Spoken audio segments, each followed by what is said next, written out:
shall reflect on the life of St Edward the Confessor.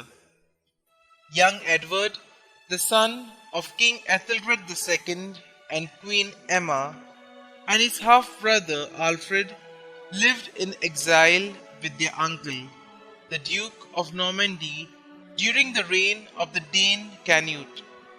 Alfred was murdered by the latter's illegitimate son, Harold, when he returned to England in 1036. But when King Harden Canute died 7 years later, Edward was acclaimed the rightful king.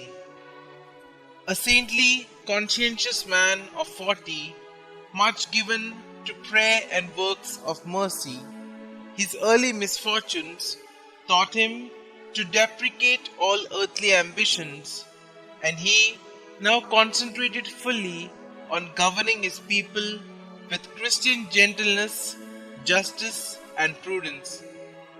Long abandoned monasteries were restored, and in the interest of better education, it was decreed that schoolmasters, like clerics, were to be regarded as inviolable, except for the occasion when Edward gave aid to Malcolm II of Scotland against usurper Macbeth, and another when he repelled a Welsh invasion. His 23-year reign was one of peace and prosperity. Edward had the Mercian, the West Saxon, and the Danish laws, which applied to their respective parts of his kingdom, codified and combined into one single system, and this became universal to the realm, forming the basis of English common law. It is interesting to note that the system of trial by jury originated and was developed under the Anglo-Saxon kings.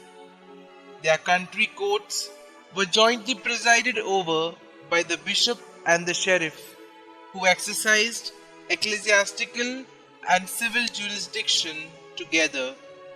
King Edward also abolished the odious Dangle-Get tax, which oppressed his people for 38 years. He was able to maintain his reign out of his own patrimony without the imposition of any taxes on his subjects.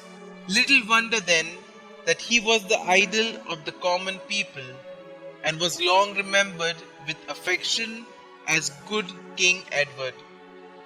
Edward was the first English king to touch and heal scrofulous sores with his ring, a power which had been conferred originally on the kings of France by Saint Remy. Edward's famous deathbed vision of his country's future has seen remarkable fulfillment.